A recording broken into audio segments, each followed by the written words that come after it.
And we're joined by our guest, award-winning journalist Tim Pool. He is on Twitter at TimCast. The YouTube channel is youtube.com/TimCast. Of course, we had the major controversy a few weeks ago now. Trump coming out and saying, look at what happened last night in Sweden. It caused this big fracas in the media about the link between immigrants, mass immigration, and crime. Tim Pool, as a journalist, was going to visit anyway. I did not send him there, despite the claims of many in the mainstream media. In fact, I only donated about probably less than 10% for the funds that he eventually raised to go there.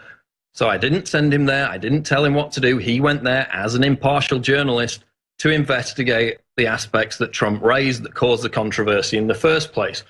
Now, Tim, I mean, let's get into this. I think the most interesting aspect of your entire trip was probably not even the immigrant or the crime aspect itself, but the attitude of the media and the left in Sweden to simply investigating and discussing this issue. I mean, let's take it chronologically.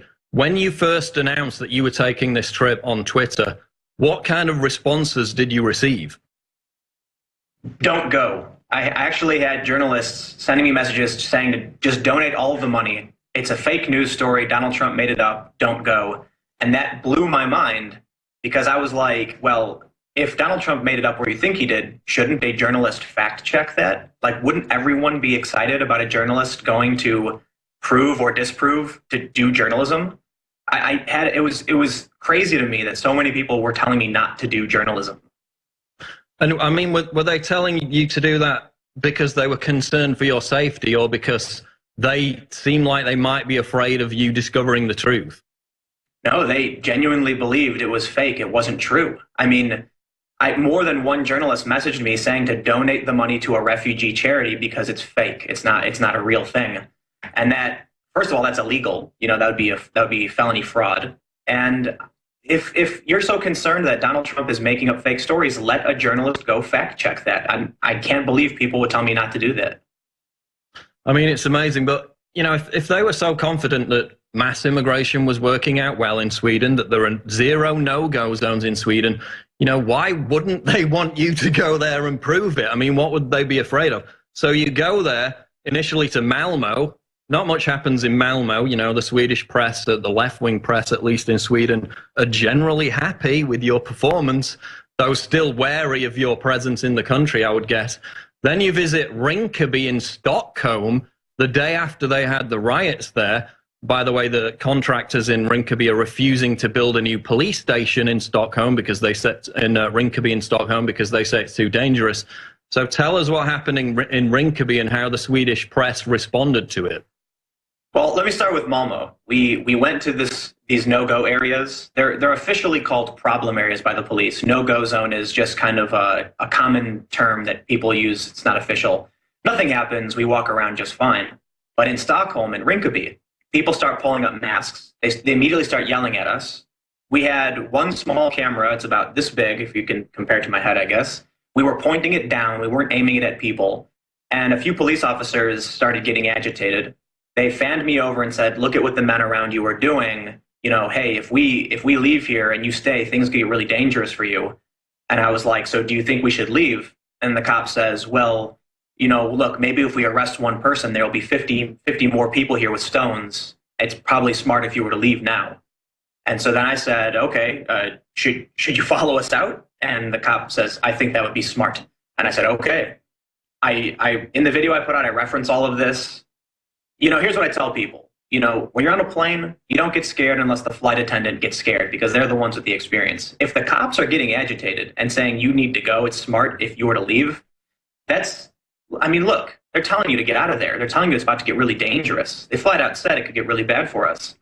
The surprising thing to me, or I should say it's not surprising at all, is that the media started towing the line of the government. When the police denied anything happened, they said, oh, he's making that up. We never escorted him.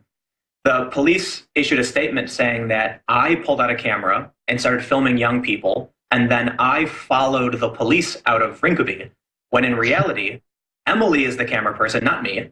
And the police followed me out of Rinkeby. You can see it on my video. But look, most people in Sweden, not all, but a lot of them they believe the mainstream media. They just trust them. I mean, this footage, we played it on InfoWars probably a few weeks ago now. You're basically walking in there. You're not directly filming anyone. What was it that triggered this hostile reaction? I mean, was it an immediate reaction, or were you there for a period of, 20, 30 minutes? What triggered the hostile reaction from these migrants in this area? We were there for about 5 minutes. It's, these young guys who are there are in gangs. Well, I'll put it this way. The conservative argument is that a lot of these guys are drug dealers, they are in gangs, and they don't want their faces filmed. The liberals in Sweden say it's because the media treats them like animals in a zoo and they don't like being filmed. Whatever the reason, if you go in the camera, you become a target immediately. There was a group of about 10 or 15 young men. They all started pulling up masks, and we noticed that, but the police got agitated. I assumed with the police there, nothing would happen. The police advised me otherwise. So when they advised us to leave, we did. I mean, what's interesting to me, another aspect, is that, what does it say about a location that from the video, it seems like a communal shopping square, an outdoor shopping square. They have to have an almost permanent police presence there at all times. We don't even have that in London in most places, which is supposedly one of the #1 targets of terrorists. Yet in this little shopping area, in this suburb of Stockholm, they have to have a police presence almost there, at all times. I mean, is it a no-go zone? Do you think it's a no-go zone? Well, here's the problem, right? The official term "no-go zone" is a reference to war, where like a paramilitary group has taken over. So this is where the left in Sweden start arguing the semantics. I would say the police call it a problem area. And look, I've been around the world. I've been to some really crazy places. I was in Egypt when they pulled Morsi out of power. And you can walk around with the camera and nobody really gives you problems. In fact, Emily has done night crawling in Chicago in gang territory. And we were actually talking about how the funny difference in Chicago, in these really dangerous neighborhoods, if you bring out a camera, a lot of these gang members will ask you who you're with, what are you doing? But they're more excited about it. Like, oh, hey, who are you with? Are you with local news? Hey, film me. It's totally different here. These guys are just flat out like, they pull up masks, start yelling at you. And as we saw with the 60 Minutes crew and with Ami Horowitz, you can get attacked.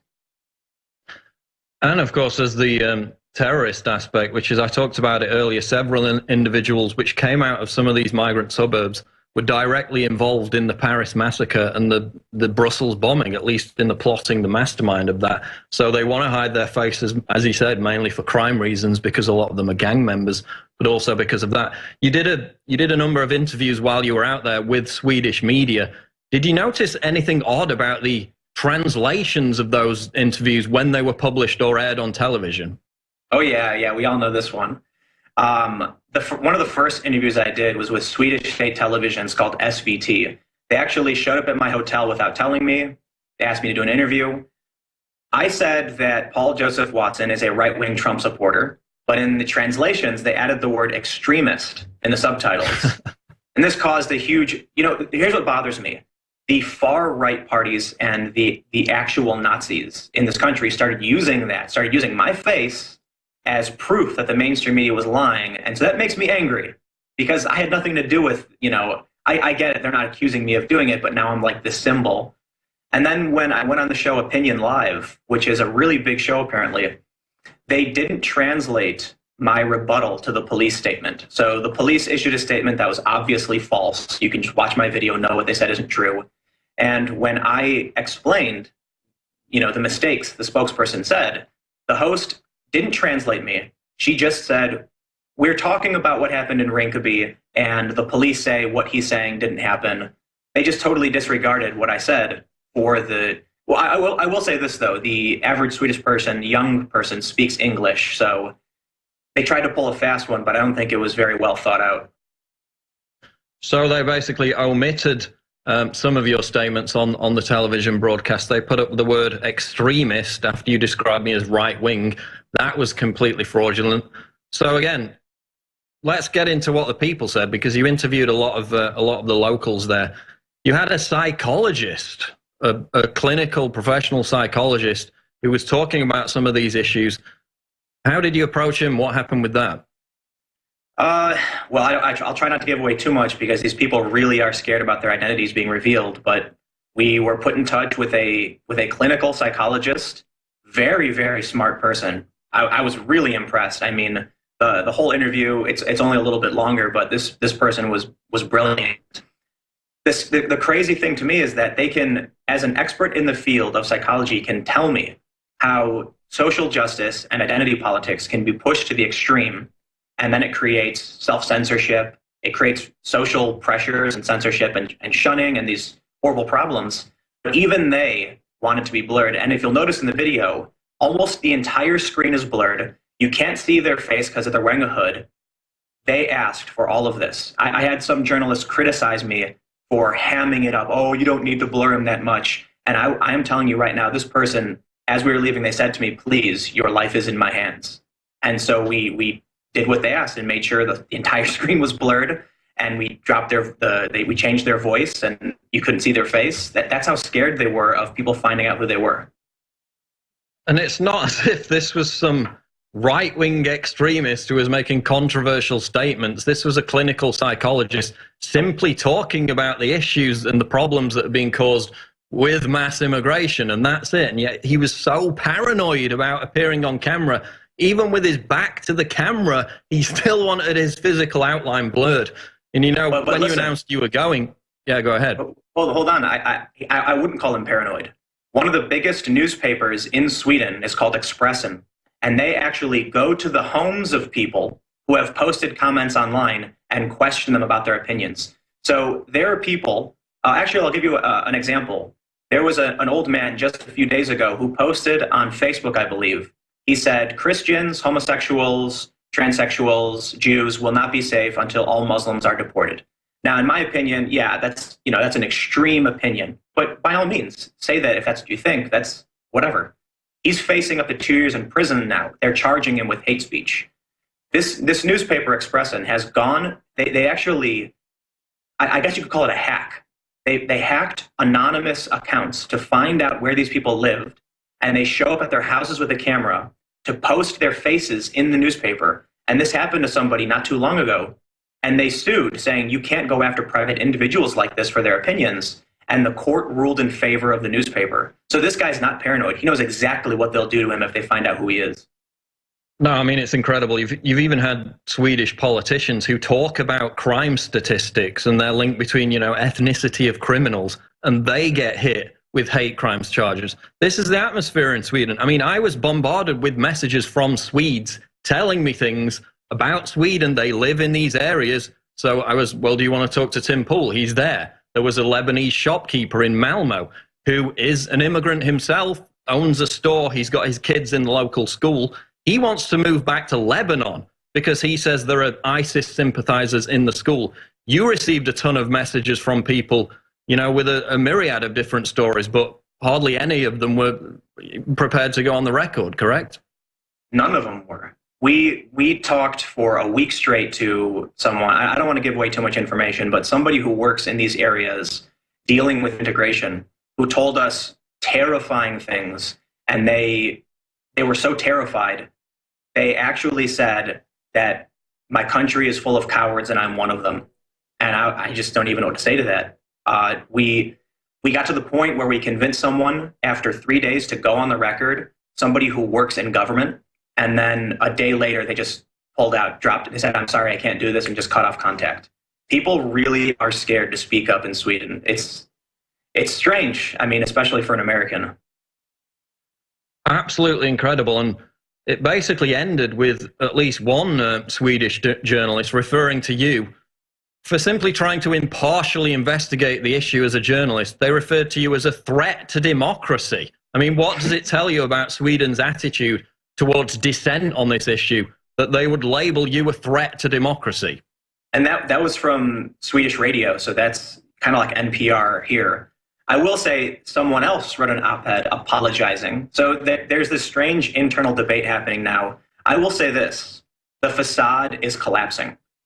For a long time, Sweden has tried to maintain this image of, utopian society. But when I was there, shortly maybe a week or so ago, the Uppsala Police Department acknowledged that crime was up 80%, sexual assaults were up 60%, and a local MP came out and said it is a roving gang of unaccompanied minor refugees who are assaulting women and robbing people in broad daylight.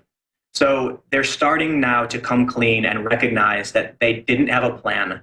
They can't deal with this. And, you know, although it is a relatively small amount of the total refugees they brought in, they are seeing I'll say this, Donald Trump was right. He said they would see problems. They're seeing problems they never thought possible. And that's what they're starting to recognize, that when you have 90 unaccompanied minors who are refugees coming in and surrounding women, assaulting people, you know, committing sexual assaults, they didn't think that was possible. And now it's a reality for a lot of people in Sweden. I mean, it comes down to this. You know, you can get down to the weeds and pass the issue of, is it newly arrived migrants committing most of the crimes? Did the rape skyrocket after they redefined rape? The stats show that it actually skyrocketed from 2014 onwards after that whole redefinition, so that doesn't really apply. But, you know, you can argue those 2 points. What you can't argue is the fact that Sweden Democrats, which was a relatively obscure party, is now the second biggest party in Sweden, could become the first.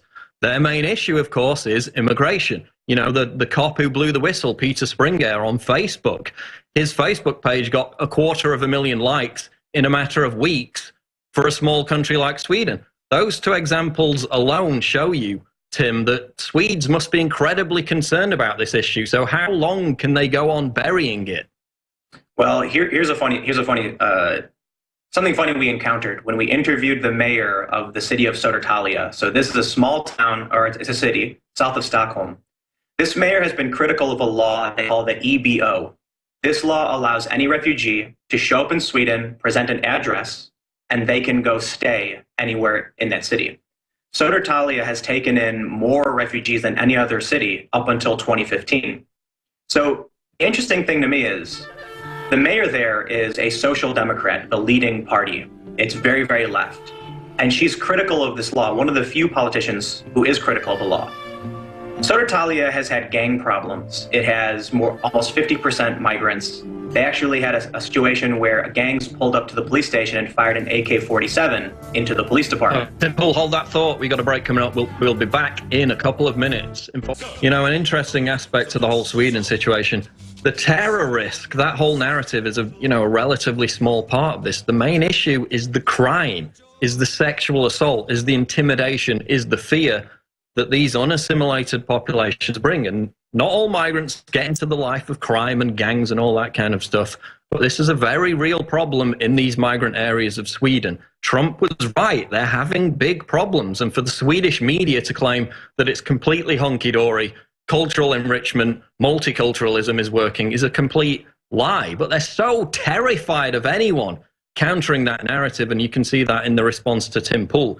The other aspect to this was, you know, I was called basically a coward for posting an article with migrants in Malmo directing fireworks horizontally at people's faces. And the response to that from some leftists on Twitter was, oh, you're afraid of fireworks. Well, yeah, I would be concerned about people aiming fireworks horizontally at my face. And this is the kind of behavior that we're now seeing in these migrant suburbs. And this is why it's a major problem. Tim, before the break, we've got a couple of minutes left, but just finish up with your comments. You were cut off before the break there. Basically, there's a mayor of a small town who is critical of the law that allows migrants to live wherever they want. The reason is that they all choose to live in this one town that it's called Södertälje. That's where she's the mayor. So she refuses to acknowledge that there's crime or that there are issues coming from refugees and migrants. But publicly, she will criticize the law that allows her town to see more migrants than anywhere else. That says to me she's well aware of the problem, but she can't publicly admit it. Absolutely amazing. I mean, just to summarize, you went there as an impartial journalist.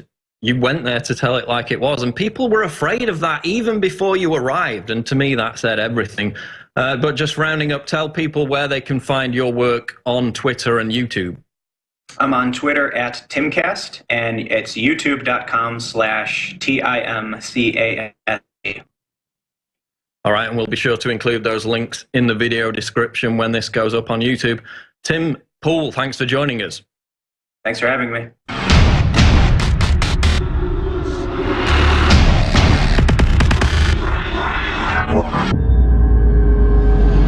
Click the link below to subscribe to the channel, and for more breaking news go to Infowars.com. The Making of the President 2016, how Donald Trump orchestrated a revolution. This is the untold story of how Trump defied all the odds to win the presidency. From former Trump confidant Roger Stone, the inside scoop of how Trump rocked the establishment. Get your signed copy of The Making of the President right now at InfoWarsStore.com.